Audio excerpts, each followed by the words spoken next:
All right, shalom, shalom, shalom. You are live and direct once again with your Akazaki Yahoo, and I'm giving all praises, honor, and great esteem to the Most High Power, Yahweh, Bashem, Hamashiach, Wamalak, Yahweh Shai, and to the 12 tribes of Israel who are scattered to the four quarters of the earth. I say shalom, wa, baruchim, that is peace and blessings. And I cannot wait to the day when the Most High brings us back together, and we are once again 12 tribes, one family, one nation, under the Most High power, under one covenant, back in our own land with a heart of flesh and no more a heart of stone, with our enemies, our adversaries, and all those who hate us under our feet. Hallelujah. All praises to the Almighty Yah. All right, I said on the end of the last video, which we had a Malcolm X video, and lo and behold, we got a Malcolm X video. All praises to the Abba. This one was dropped a couple of days ago by our good brothers over at Black Cultures Unlocked, Black Culture Unlocked. Shout out to those brothers doing big things, making great information, putting it out for all the world to see and for us to review right here with your Akazaki Yahoo, representing the army of Yahuwah, the army of Yahweh, the army of Yah, and all praises to the Abba. We're going to go ahead and get right to it so we can get through it. Here we go. Once again, Black Culture Unlocked presents leaked Malcolm X final interview before his death. So let's get to it here. Have sometimes, whether you have or not, and I think probably you have sometimes, it seemed to me, been preaching hate to meet hate. I don't advocate any kind of hate. But there's a lot of talk that sounds very much like it. No, I think that the guilt complex of the American white man is so profound until when you begin to analyze the real condition of the black man in America, instead of the American white man eliminating the causes that create that condition, he tries to cover it up by accusing his accusers of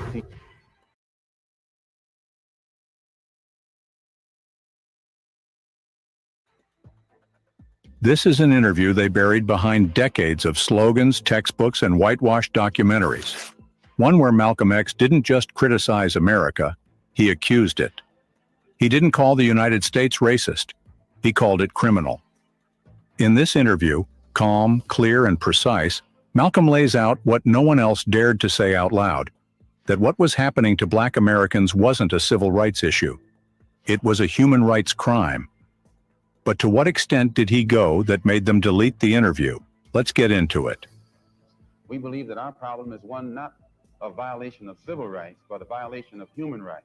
Not only are we denied the right to be a citizen in the United States, we're denied the right to be a human being. To understand what Malcolm X exposed in this interview, you have to drop everything you've been taught about how America works. Every textbook, every speech, every pledge, all of it rests on one central illusion, that America was a good idea poisoned by bad individuals, that racism was a glitch, a few bad apples, a chapter, something we just had to evolve past. But that's not what Malcolm saw. What he describes, calmly without raising his voice, is something far more damning, that the entire system was built from the beginning to reduce Black people into a permanent underclass. Not by accident, not by oversight, but by deliberate strategic design. This is not about slavery in the past. It's about how that same logic was repackaged after emancipation. The plantations became prisons. The overseers became police. The chains became policies. From housing and education to voting and employment, every institution was structured to limit movement, limit growth, and limit visibility. Malcolm isn't shocked by inequality. He expects it. He's not surprised that Black Americans are poor, policed, and forgotten. He's saying that's the point. That's how the system knows it's working. What makes this interview so devastating is that he's not angry. He's analytical. He's a man laying out a diagram of oppression, like a mechanic showing you the blueprint of a machine that functions correctly. A machine that produces exactly what it was designed to: control. And here's the most dangerous part. the one that gets ignored in mainstream retellings of Malcolm's legacy. He doesn't blame individual racists. He doesn't waste time on people who use slurs or wave Confederate flags, because in his view, that's theater. The real problem isn't hatred, it's architecture. Nonviolence at its core is a powerful idea. It takes discipline, courage, and clarity of purpose. But in America, Malcolm saw something far more sinister taking shape. He saw nonviolence being transformed from a moral stance into a domestic public relations campaign. The United States didn't fear peace. It marketed it. It wrapped itself in it. As long as the resistance was quiet, controlled, and neatly televised, the system could keep functioning in the background, untouched. You could have marches. You could sing hymns. You could even get beaten in front of the cameras. Just don't ever cross the line into self-determination. This is what Malcolm understood better than anyone, that peace, when stripped of power, becomes performance. And performance is exactly what America needed to clean up its image while keeping its machinery running. Think about it. The government gives you a holiday for Martin Luther King, builds statues, names boulevards, but the very economic and political systems King fought against, still standing. You've called people like Martin Luther King, who just got a Nobel Peace Prize, an Uncle Tom. Is this correct, first? Well, I'd rather say that in the States, there's a law that has recently been passed, or a decision handed down by the court, wherein if you call someone an Uncle Tom, they can sue you for libel. Well, so I never refer to them as Uncle Toms. I would say that Uncle Martin is my friend. Uncle Martin is your friend, yet you would disagree with his approach to what he wants to accomplish. Definitely. If his approach would bring about what the black man in America needs to completely eliminate the problem that we have, I would say well and good. But I very much doubt that anyone who adopts the approach that Martin Luther King has been teaching to our people in that country can point to any meaningful gains that has actually served to solve the problem. That's the trick Malcolm saw coming decades earlier. He warned that if the movement wasn't careful, it would become ceremonial, harmless, respected, but irrelevant. A museum piece, not a revolution. And the scariest part? It worked. By elevating peaceful protest as the correct way to resist, the system rewrote the rules of legitimacy. Now, if you shouted too loudly, you were aggressive. If you defended yourself, you were dangerous. If you rejected moderation, you were an insurgent. Nonviolence became a velvet leash. Malcolm's problem wasn't with peaceful people. His problem was with a power structure that only respected black voices when they posed no threat to white comfort. You could be heard, but only if you were soft. You could be seen, but only if you smiled. You could demand dignity, but only if you asked nicely. This is how America contained the movement without ever saying it was against it. They handed out awards. They televised marches. They met with protest with polite nods and legislative breadcrumbs. But the deeper systems, land theft, generational poverty, state violence, stolen labor, political exclusion, those remained untouched. Why? Because they weren't interested in change. They were invested in optics. And nothing served optics better than a black leader who condemned violence, even if violence was being used against his people. Because the world could look at America and say, see, they're evolving. Meanwhile, the numbers never changed. The jails stayed full, the schools stayed unequal, the banks stayed closed, and the police stayed brutal. That's what Malcolm meant when he dismissed symbolic peace. It wasn't about healing, it was about hiding. And let's be honest, it's still happening. Peaceful protests are praised as long as they're passive. But let a community speak without asking for permission? Let people refuse to turn the other cheek? Suddenly, they're out of control. Militant. Insurgents.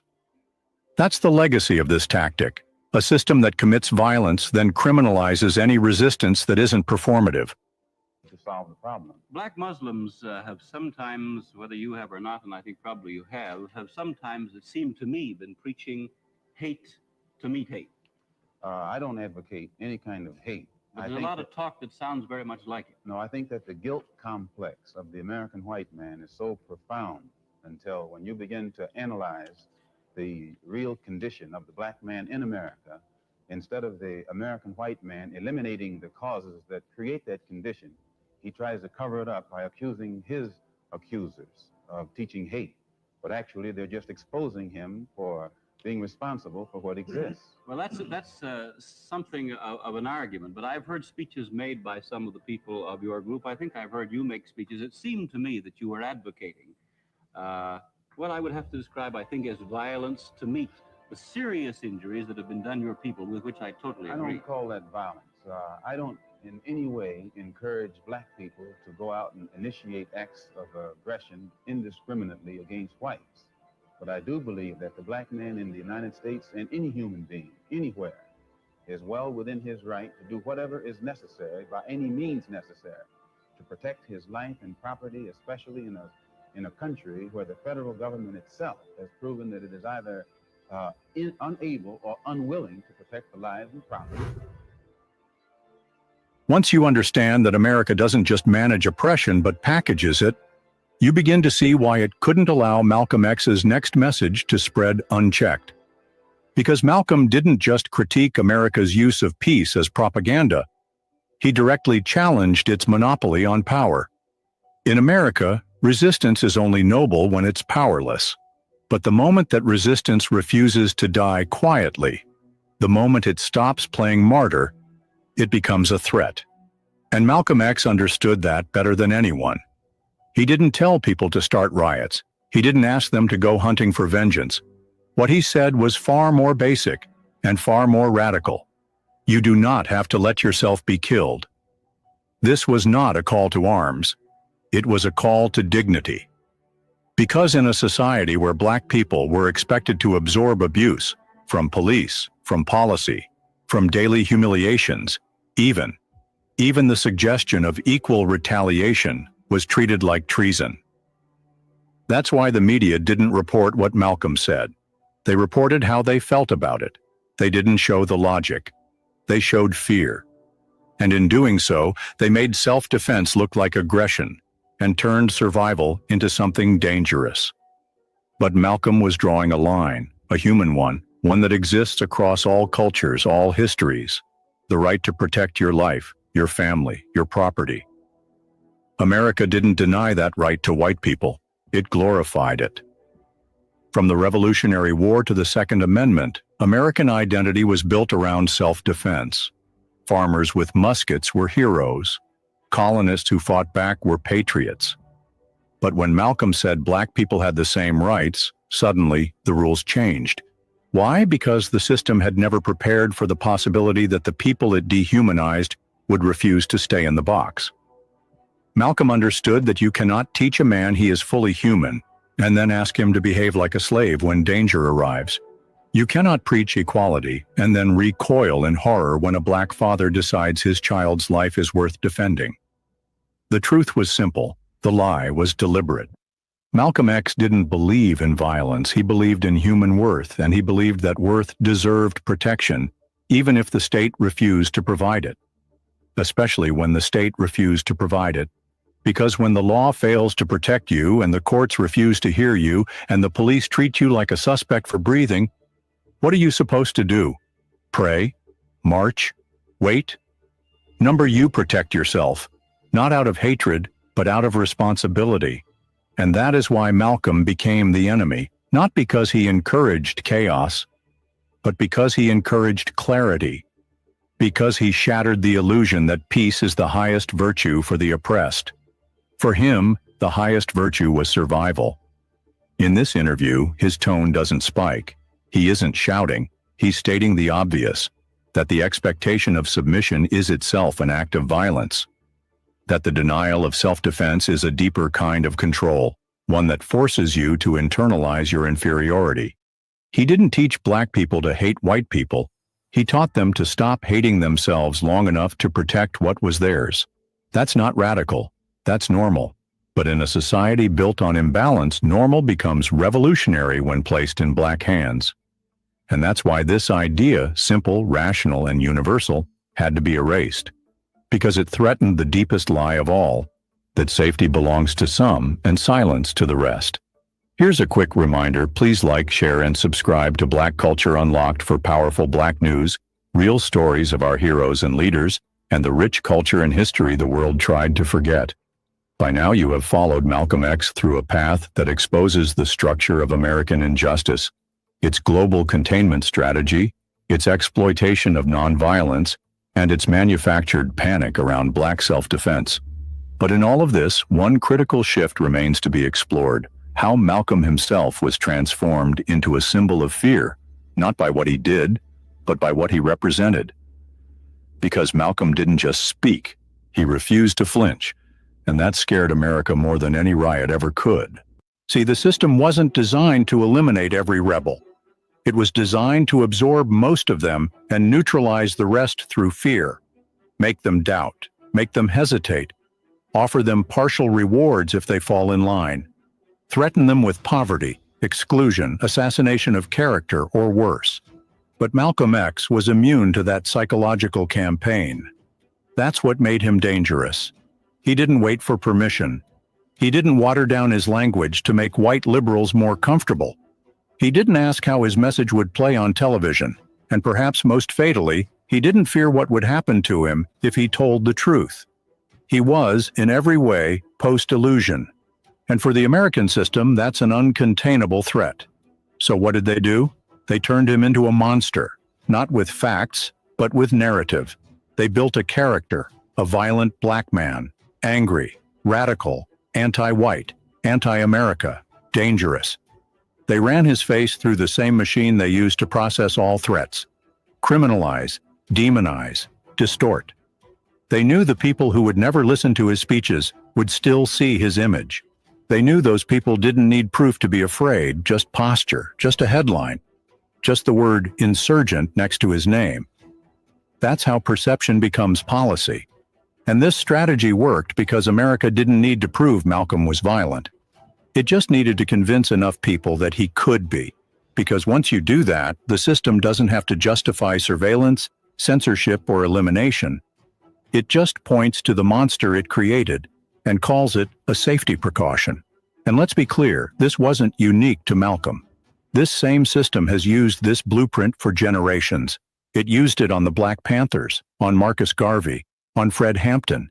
It uses it now on organizers, activists, and intellectuals who dare to speak with Malcolm's clarity. Malcolm didn't give them the image they used against him. They built it to neutralize what he was: unshakable. And here's the deeper horror. By making him into a villain, they didn't just silence him in public, they isolated him in private. They made it harder for other Black leaders to stand with him, harder for institutions to invite him, harder for the average person to listen without shame or fear. He became radioactive, not because of his words, but because of their distortion. This is how you erase a message without touching the microphone. But what makes this interview so unique and so explosive is that it catches Malcolm outside that frame. No anger, no shouting, just calm, razor-sharp analysis. Those human beings. Just before Pierre takes it, you've got a pretty good fighter and the world's heavyweight champion lined up with you to help out. Yes. And that's when the myth collapses. Because if Malcolm X isn't foaming at the mouth, if he isn't threatening violence, if he's just sitting there exposing the system, then the only thing scary about him is what he's saying. And that forces a new conclusion. He wasn't hated because he was violent. He was hated because he told the truth without blinking. And nothing is more dangerous to an empire than a man who's no longer afraid to speak plainly. Then we're realizing that our problem in America, that we are Black Americans, and we have a problem that goes beyond religion. We formed a group known as the Organization of Afro-American Unity. And the objective of this organization is non-religious, number one. Any Negro can belong to it. And the objective of that organization is to bring about a condition that will guarantee respect and recognition of the 22 million Black Americans as human beings. We feel that the problem, number one, of the Black man in America is beyond America's ability to solve. It's a human problem, not an American problem or a Negro problem. And as a human problem or a world problem, We feel that it should be taken out of the jurisdiction of the United States government and the United States courts and taken into the United Nations in the same manner that the problems of the black man in South Africa, Angola, and other parts of the world, and even the way they're trying to bring the problems of the Jews in Russia into the United Nations because of violation of human rights. For decades, the U.S. positioned itself as the guardian of freedom, the defender of democracy, the world's last line of defense against tyranny. It pointed fingers at fascist regimes, communist dictatorships, and apartheid governments, lecturing them on justice, rights, and the rule of law. But what Malcolm X understood, and what he dared to say aloud, is that this entire image was a geopolitical con, a scam powered by military strength, media control, and the carefully orchestrated silencing of its internal contradictions. How could a nation preach liberation abroad while practicing dehumanization at home? How could it claim to be the shining city on a hill while black children were being locked in substandard schools, black men were hunted by police, black families were locked out of housing, and entire communities were segregated, surveilled, and starved? This was the contradiction Malcolm put front and center. He saw that America's greatest strength on the world stage wasn't its economy or its army. It was its image. That image had to be clean, heroic, and moral, and black suffering threatened to stain it permanently. So the strategy wasn't to fix the suffering, it was to hide it. This is why Malcolm's call to take the Black American case to the United Nations was more than a clever tactic. It was an act of global sabotage, the kind of sabotage that could collapse an empire's reputation overnight. Because once the world understood that the U.S. was committing the same violations it accused others of, it would lose its moral leverage. Its wars would be questioned, its treaties are doubted, its leadership is challenged, and the balance of global power would begin to shift.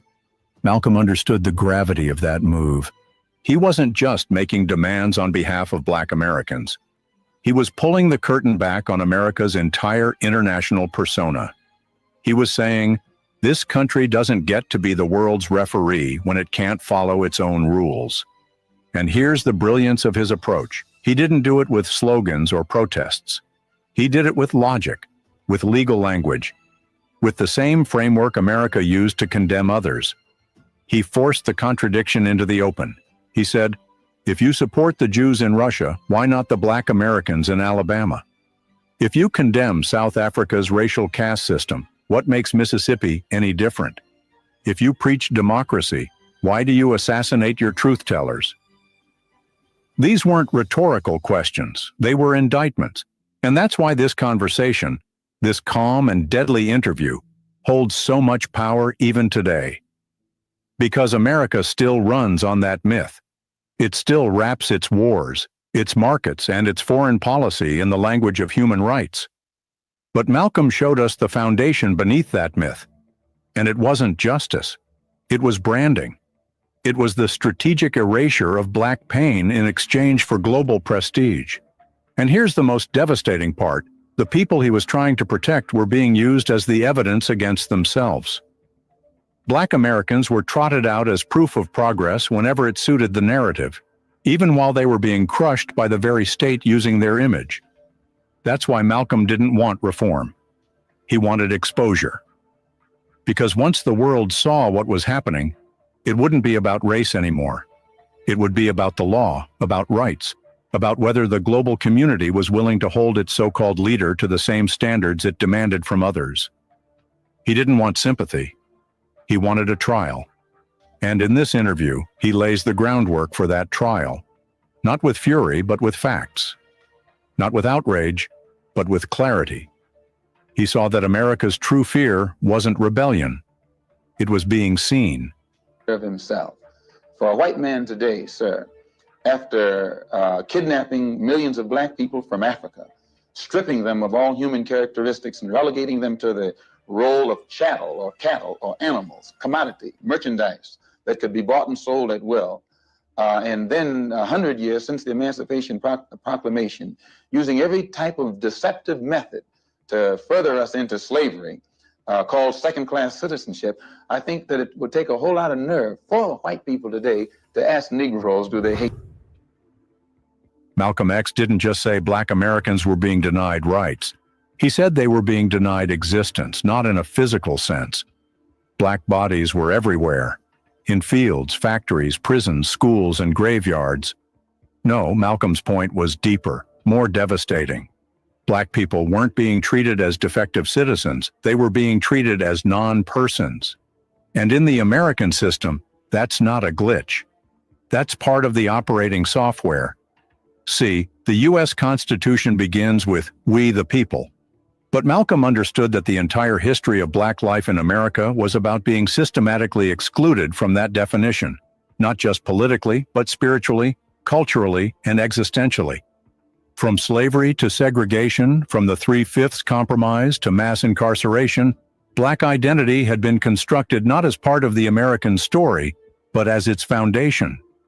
The labor, the exploitation, the pain, all essential to building the country, but never enough to belong to it. And when Black people demanded inclusion, they weren't met with dialogue. They were met with suspicion, with surveillance, with silence, or with slogans, hollow, empty promises that dissolved under pressure. Malcolm saw this for what it was, not resistance to progress, but a refusal to even accept Black people as human beings with agency, with rights, with autonomy.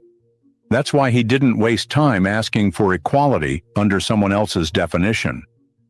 Because if the system is built on a false view of who counts as human, then asking for inclusion in that system only reinforces the lie. What's the point of civil rights if the government doesn't even see you as fully alive? That's the question Malcolm was asking, not directly, but through every frame of this interview, through every calm response, through every word that refused to bend to respectability politics. He wasn't looking to be accepted, he was asserting something more dangerous. I exist, whether you accept it or not, and I will defend that existence. This was the power of Malcolm's message, and this was the exact point where the American state recoiled, because if Black people started seeing themselves as human without waiting for white validation, the entire racial hierarchy would begin to fall apart. That hierarchy depends on permission. It depends on the idea that your identity, your worth, and your future must be granted, not claimed. Malcolm rejected that dependency. He refused to wait for the courts, refused to wait for Congress, refused to wait for liberal approval. He took what every person is born with, the right to life, the right to self-definition, the right to protect what is sacred, and he said, "We are not asking any more." That shift, from seeking permission to declaring presence, is what made him revolutionary. It's also why he couldn't be co-opted. Most radical figures get softened over time. Their messages get polished, made safe for classrooms and coffee mugs. But Malcolm's core truth refuses to fade. He wasn't asking for rights as an American. He was demanding recognition as a human being. And that's a different war entirely. Because once you frame the issue that way, the entire debate about progress collapses. You're no longer arguing about policy tweaks or symbolic gestures. You're looking at a system and saying, "You were never meant to protect me. You were built to erase me." And once that truth is named, everything changes.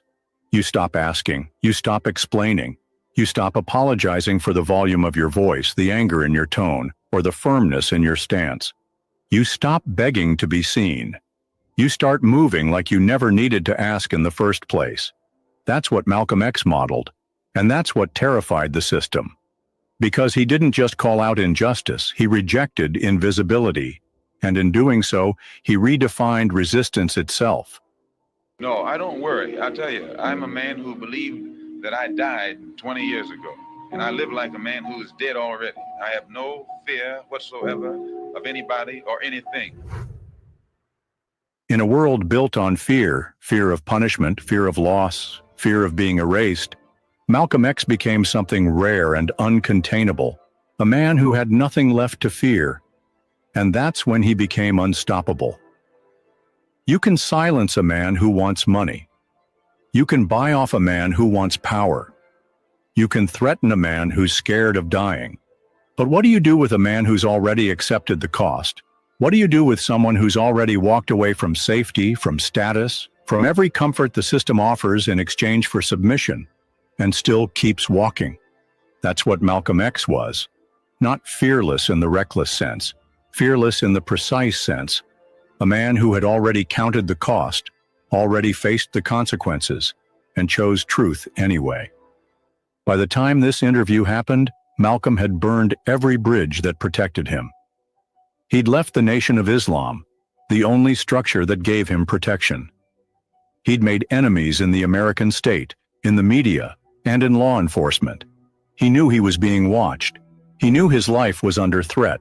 He knew some people wanted him dead, not because he was wrong, but because he refused to bow. And he kept speaking anyway. He didn't flinch. He didn't soften. He didn't hedge his words. He became even clearer. That clarity is what this interview captures. It's not rage. It's not despair. It's conviction.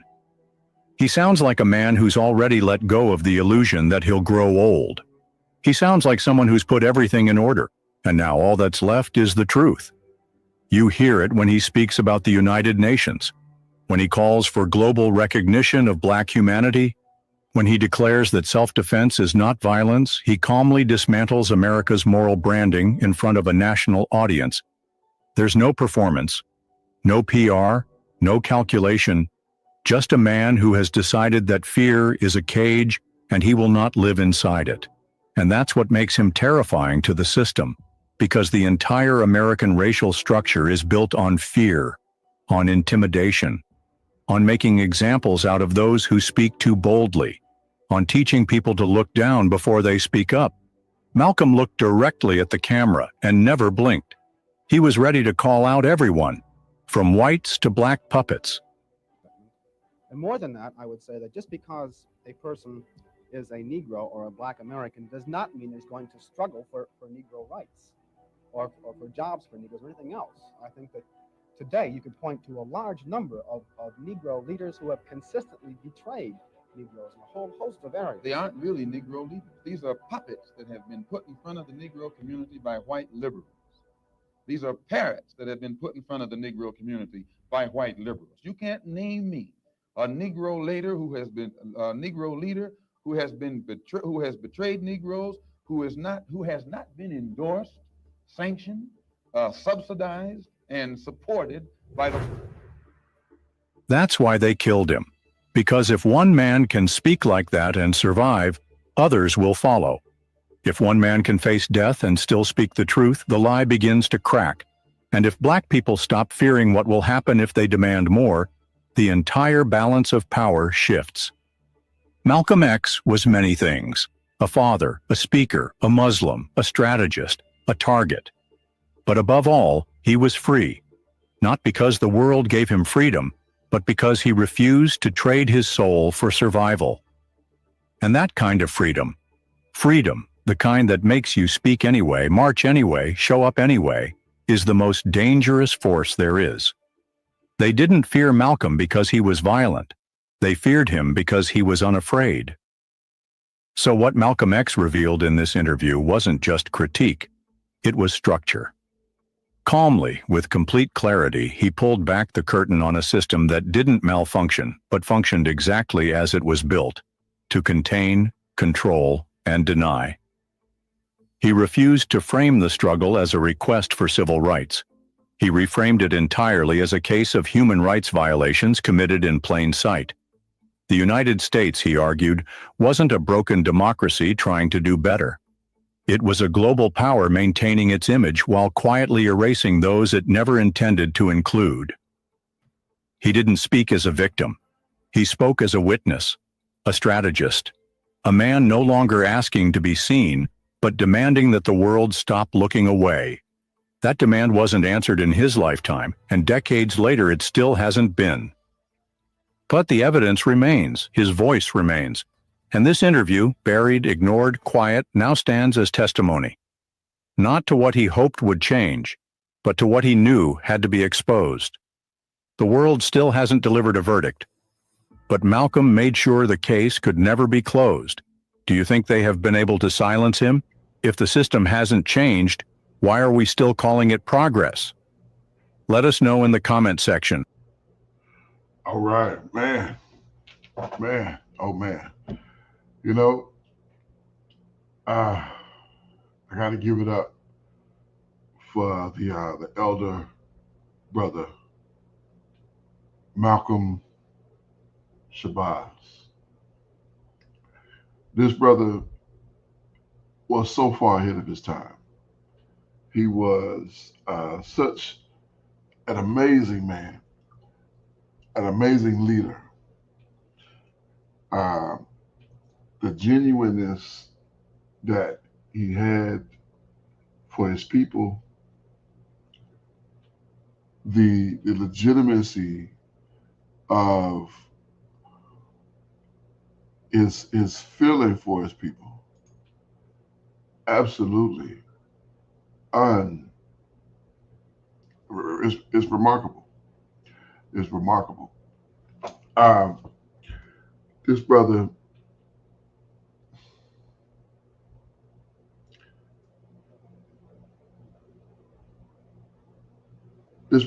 I'm struggling to say this because I believe in Hamashiach, talking about the Son of the Most High. And there's no equivalent to Hamashiach. So I don't take me the wrong way.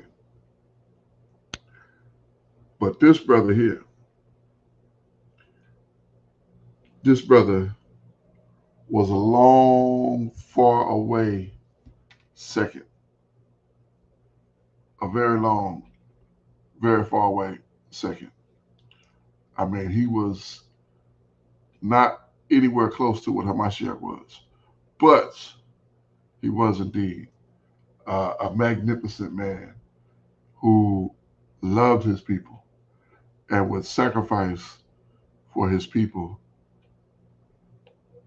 in such a manner that the equivalency, you can't compare him because there's no comparison, but the equivalency of how he operated when it came to his people, when it came to doing the best thing for them, when it came to getting them where they needed to be, or where he desired to see them.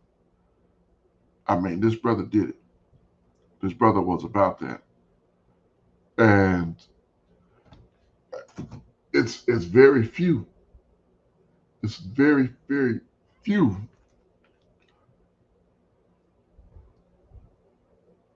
that can deal with that. It's very few that can be compared in that manner. It's one thing to appreciate what and want best for your people. It's another thing where you're prepared, where you prepare yourself to go so far that you realize your living is only temporary. When you push yourself to the level that you realize that the fact that you draw breath on this earth is only a temporary situation, because there's no way in the earth that what I have for my people, the way I feel for my people, that I will continue drawing breath on this earth while I'm under the rulership of these Romans, of these Caucasians, of whoever it is, because we're scattered to the four quarters of the earth. Whoever is over us, wherever we are, under those people, that's where that's the wrong that needs to be corrected. And this brother took that and went full steam ahead, so much that he did everything possible, everything he possibly could. And the only end result was going to be his demise, his elimination, his assassination. And knowing this, he took it. He took it like a man, like a king, and he didn't falter about it. You know, and it's ironic because this year, 2025, marks the 100th year that Malcolm X, since his birth. And I believe now, in this day and time, that there is more conversations happening about this brother now, today, in this day and time, than that happened when he was living. There's more of his speeches being heard, being played, being rebroadcast than there was at the time when he was living, when he was on national television, when he was doing interviews with those in the power structure, when white TV hosts couldn't wait to sit him down and say, I believe you're preaching violence. They couldn't wait to say that to him. And there are more people watching those interviews and listening to that information now than there were back then. So we can learn a lot from our dear elder, from our brother, Minister Malcolm X, or Malcolm Shabazz. His real name, the name that he changed to, I should say. I can't pronounce it. I can't recall it. But what a dynamic brother. What an absolutely magnificently dynamic brother. Again, there's no comparison to Hamashiach whatsoever. But this brother was a long way from what Hamashiach was. But he was a dynamic brother. A very dynamic brother. And, you know, if I would have had the opportunity to shake his hand, I would be pleased. But most I'm willing, I will see this brother one day. All right. All praises to the Abba. I'm going to go ahead and close this on out here. And, man, link is in the description box as always. Toda Rabbah, the water, Rabbah, to Black Culture Unlocked. Man, they do amazing work. And for what they put together in this video and what they highlighted, it's beautiful, wonderful, and magnificent. And I'm thankful to be a part of it. And I'm thankful that I'm able to even review it just for that piece of it. So we'll go ahead and close it on out, giving all praises to the Most High. We do this for a specific reason. Romans chapter 10 and verse 1. Brethren, my heart's desire and prayer to Abba for Israel is that they might be saved. We want to see our people saved. We want to see our people set free. We want to see our people restored back to the prominence that we should have had, that we should not have lost. We should have served the Most High in spirit and in truth, and did everything that Hamashiach had commanded for us to do, and walked in his ways, and we would have never been in this situation. But unfortunately, we went off, and this is the punishment. This is the reality that we get from going off as we did. So how are we going to do it? How are we going to see our people saved, set free, and restored? First of all, we're going to keep the belief and the faith in Hamashiach the Messiah. Secondly, Ecclesiasticus chapter 12 and verse 13. Let us hear the conclusion of the whole matter.